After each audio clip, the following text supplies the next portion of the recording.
Hi, I'm Abby with Everyday Champagne. Welcome to my kitchen. We're making biscuits today, sweet potato biscuits.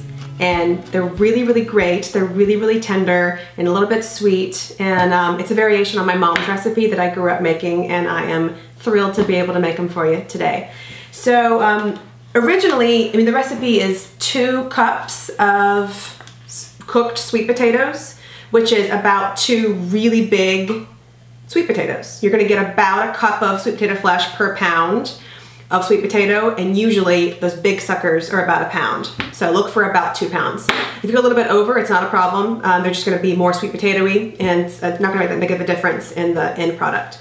But sometimes, and this is what I'm gonna do today, I've been known to open up a can of sweet potatoes. You do have some sugar in the can, so I just tweak the amount of sugar in the original recipe to compensate for what's already in there. I don't rinse them off, I just drain them really well. So that's what's in here. And then this is a stick of melted butter, unsalted butter. I always bake with unsalted butter. That's a little bit of a controversial subject, especially here in the South. But I do it because 2 reasons. One, I want to be able to control the amount of salt that's in my recipes, and the salted butter has a lot of salt in it that I'm not controlling. It's out of my hands. The other reason is that salt is a preservative, so the salted butter that you're buying at the store is generally a lot older, because it can be, because the salt is preserving it. So the unsalted butter is fresher. You didn't know that, did you? All right, so in here I'm gonna puree this until it's nice and smooth. It's gonna be loud, watch out. All right, so that took, I don't know, a couple seconds, not that long at all. And then you just wanna make sure that it's really smooth, like super duper smooth, no clumps, no lumps. And I'm gonna add it to what we have here, our dry ingredients. In this bowl, I have 3 cups of flour. I actually like to use whole wheat pastry flour. It just bumps up the nutrition in the recipe, and whole wheat pastry flour is a really fine grind, just like white flour, so you can get away with it and the texture won't be affected. If you just use plain whole wheat flour, they would be a little gritty and a little tough. So make sure you buy the whole wheat pastry flour if you're gonna use that. Or 3 cups of all-purpose flour if that's the way you roll, not a problem. Also in here, there is a teaspoon of kosher salt. There is 1/3 cup of sugar. If you were using fresh sweet potatoes, you would add 1/2 cup. But because I used the can and I took the shortcut, and there's already sugar in the can, I'm using 1/3 cup of sugar. That's just plain old white sugar. And then there is 3 teaspoons of baking powder. Excuse me. All right, I'm gonna add the butter and the sweet potatoes to our dry ingredients. And I'm gonna mix together the wet with the dry. And I'm just gonna keep mixing it until it comes together and forms a dough.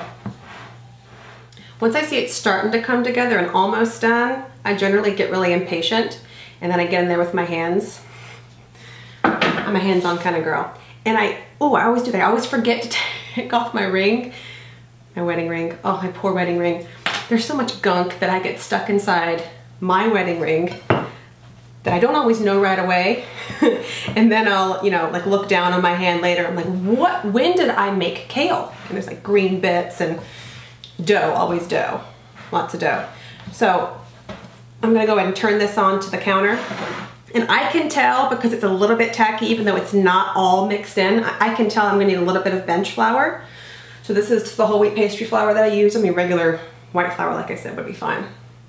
But I can tell I'm gonna need a little bit of help down there. So now we're just shaping it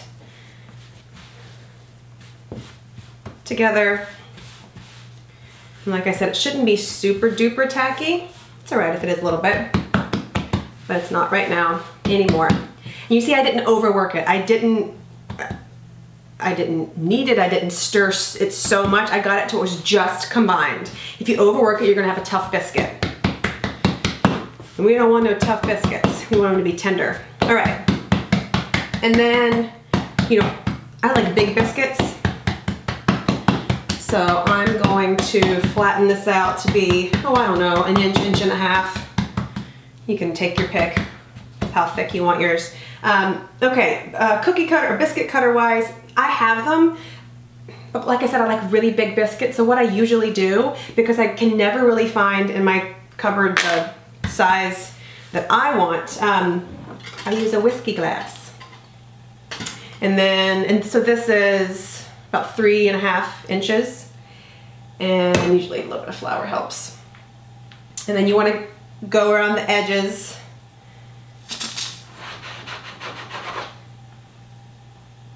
Got your biscuit. And I'm putting them on an ungreased cookie sheet. Try to get them as close together as you can. That way you don't have to do as much mending and reshaping of the dough later, which some people don't do. I mean, there are a lot of people who, once they do the initial cutting of the biscuit, whatever scrap dough is left, they just toss. And I know why. I mean, I'm a baker, I get it. It's because I'm gonna have to work that dough again and shape it out to be a flat disc again. And that's gonna then create a tough biscuit. Remember, I was saying that if you overwork it, you're gonna get a tough biscuit? But here's the thing. That's wasteful. You're wasting so much dough.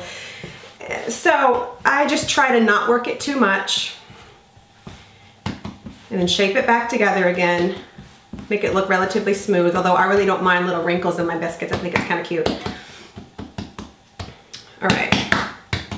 And then again, keep doing this until all my dough becomes biscuits. Okay, when I get to the last one here, usually I can get exactly, hold on, 1, 2, 3, 4, 5, 6, 7, 8, 9. Wait, 1, 2, 3, 4, 5, 6, 7, 8, 9. Thought maybe I missed a biscuit there for a second. I usually get 9 biscuits out when I'm using this size. And the last one, I just kind of shape by hand because I know I've got one more left. That goes on this ungreased cookie sheet. You want to separate them, I don't know, like an inch apart from each other. And then these are gonna go in a preheated 400-degree oven for about 15 minutes. They're gonna puff up and they're gonna get golden brown and they're gonna be awesome. All right, our biscuits are done. I wish you could smell them. It smells pretty amazing in here. And I have secret reveal time. So, you know, I said 15 minutes, which is true if they're normal sized biscuits. If they're Abby sized biscuits, it's like 20 to 22 minutes. Because this is like the size of a softball. I look for, there's always one sad guy in the bunch, one runt, right? That like didn't perfectly round itself. And, oh, there's this guy right here. Poor guy. I'm gonna tear off a little piece and I'm gonna mend it back together. Nobody's gonna know. And that's my bite right there.